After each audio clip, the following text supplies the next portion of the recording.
ನಮ್ಮ ಕ್ಷೇತ್ರಗಳಲ್ಲಿ ಆ ಕಡೆ ಒಂದು ಮನಿನೂ ಆಗಿಲ್ಲ. ಅಲ್ಲಿ ಕೂತ್ಕೊಂಡು ಮತ್ತೆ ಕ್ಲಾರಿಫಿಕೇಶನ್ ಕೇಳಿ. ಒಂದು ಮನಿನೂ ಇಲ್ಲ, ಸುಳ್ಳು. ಆಯ್ತು, ಕ್ಲಾರಿಫಿಕೇಶನ್ ಕೇಳಿ. ಮತ್ತೆ ಅಧ್ಯಕ್ಷ, ಮುಖ್ಯಮಂತ್ರಿಗಳು ಇವರೆಲ್ಲ ಮಾನ್ಯ ಅಧ್ಯಕ್ಷರೇ,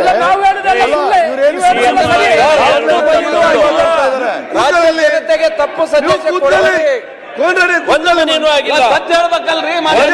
ಮನಿ ಕೂಡ 2.5 ಹೇಳ್ಬಹುದು.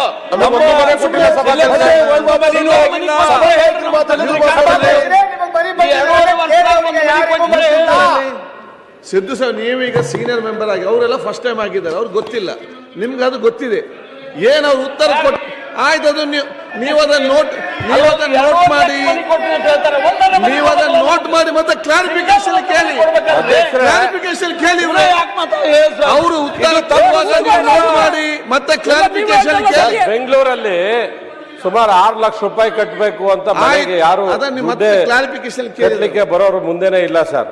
ಅದು ಸರ್ಕಾರನೇ ಅದಕ್ಕೆ ಏನಾದರೂ ಒಂದು ದಾರಿ ತೋರಿಸ್ಬೇಕು. ಯಾಕಂದ್ರೆ 6 ಲಕ್ಷ ಮೊದಲಿತ್ತು, ಈಗ 8 ಲಕ್ಷ ಕಟ್ಟಬೇಕು ಅಂತ ಇದ್ದಾರೆ. ಯಾರು ಕಟ್ಟಕ್ಕೆ ಮುಂದೆ ಬರ್ತಾರೆ ಸರ್ 8 ಲಕ್ಷ ರೂಪಾಯಿ? ಓಕೆ, ಅದಕ್ಕೆ ಮನೆಗಳು ಯಾರಿಗೂ ಕಟ್ಟಕ್ಕೂ ಆಗ್ತಾ ಇಲ್ಲ, ಕೊಡಕ್ಕೂ ಆಗ್ತಾ ಇಲ್ಲ. ಬೆಂಗಳೂರಲ್ಲಿ ಮಾತ್ರ ಕಟ್ಟೋದು. ನಾವು ಪ್ರೊಫೆಸರ್ ಗೋವಿಂದರಾವ್ ಸಮಿತಿಯನ್ನ ರಚನೆ ಮಾಡಿದ್ದೀವಿ.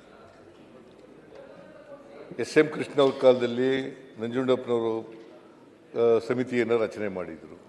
ಈಗ ನಾವು ಬಂದ ಮೇಲೆ ಪ್ರೊಫೆಸರ್ ಗೋವಿಂದರಾವ್ ಅವರ ಸಮಿತಿಯನ್ನು ರಚನೆ ಮಾಡಿದ್ದೀವಿ. ಅವರು ಜನವರಿನಲ್ಲಿ ರಿಪೋರ್ಟ್ ಕೊಡ್ತಾರೆ. ರಿಪೋರ್ಟ್ ಕೊಟ್ಟ ಮೇಲೆ ಯಾವ ಜಿಲ್ಲೆ ಯಾವ ತಾಲೂಕು ಹಿಂದುಳಿದಿದೆ, ಈಗ ಮುಂದುವರೆದ ಜಿಲ್ಲೆಗಳ ಮಟ್ಟಿಗೆ ಬಂದಿಲ್ಲ, ಆ ಜಿಲ್ಲೆಗಳಿಗೆ ಹೆಚ್ಚು ಒತ್ತು ಕೊಡ್ತಕ್ಕಂಥ ಕೆಲಸವನ್ನು ಮಾಡ್ತೀವಿ. ಹೆಚ್ಚು ಒತ್ತು ಕೊಟ್ಟು ಅವುಗಳನ್ನು ಶಕ್ತಿ ತುಂಬತಕ್ಕಂಥ ಕೆಲಸವನ್ನು ಮಾಡ್ತೀವಿ.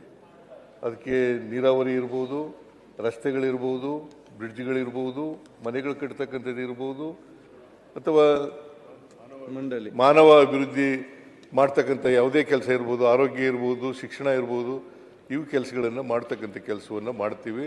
ಅದರಿಂದ ಉತ್ತರ ಕರ್ನಾಟಕನ ನಾವು ನೆಗ್ಲೆಕ್ಟ್ ಮಾಡಿದ್ದೀವಿ ಅಂತಕ್ಕಂಥದ್ದು, ನಮ್ಮ ಕಾಲದಲ್ಲಿ ನೆಗ್ಲೆಕ್ಟ್ ಮಾಡಿದ್ದೀವಿ ಅಂತಕ್ಕಂಥದ್ದು ಸತ್ಯಕ್ಕೆ ದೂರವಾದಂಥ ವಿಚಾರ. ನಾವು ಉತ್ತರ ಕರ್ನಾಟಕನೂ ನಮ್ಗೆ ಒಂದೇನೆ, ದಕ್ಷಿಣ ಕರ್ನಾಟಕನೂ ಒಂದೇನೆ. ಒಟ್ಟಾರೆಯಾಗಿ ನಮ್ಮ ಉದ್ದೇಶ ಎಲ್ಲ ಜನರು ಕೂಡ, ಕರ್ನಾಟಕದಲ್ಲಿ ಇರ್ತಕ್ಕಂಥ ಎಲ್ಲ ಜನರು ಕೂಡ ಅವರ ತಲಾ ಆದಾಯ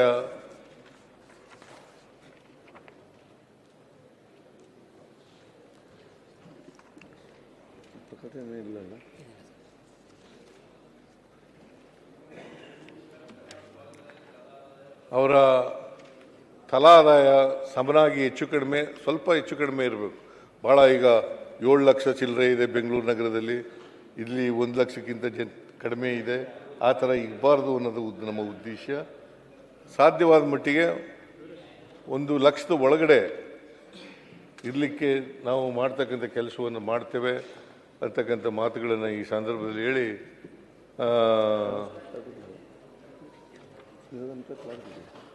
ಈ ಉತ್ತರ ಕರ್ನಾಟಕ ಅಭಿವೃದ್ಧಿ ಮಾಡಲಿಕ್ಕೆ ಏನೇನು ಮಾಡಬೇಕು ಎಲ್ಲನೂ ಕೂಡ ಪ್ರೊಫೆಸರ್ ಗೋವಿಂದರಾವ್ ವರದಿ ಬಂದ ಮೇಲೆ ಅದನ್ನು ಸರಿ ಮಾಡ್ತಕ್ಕಂಥ ಕೆಲಸವನ್ನು ಮಾಡ್ತೇವೆ.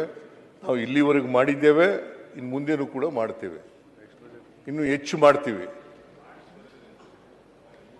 ಇದನ್ನು ಹೇಳಿ ನಾವು ಉತ್ತರ ಕರ್ನಾಟಕದ ಬಗ್ಗೆ ತಾವು ಸಮಯ ಕೊಟ್ಟಿದ್ದೀರಿ, ಎಲ್ರಿಗೂ ಕೂಡ ಮಾತಾಡಲಿಕ್ಕೆ ಅವಕಾಶ ಕೊಟ್ಟಿದ್ದೀರಿ. ನಿಮಗೆ ವಂದಿಸಿ ನನ್ನ ಮಾತುಗಳನ್ನು ಮುಗಿಸ್ತೇನೆ. ಸರ್, ಪ್ರತಿಪಕ್ಷ ನಾಯಕ ಕ್ಲಾರಿಫಿಕೇಶನ್ ಸರ್, ಅವ್ರು ಕೇಳ್ಬಿಡಿ, ಆಮೇಲೆ ಕೇಳಲ್ಲ.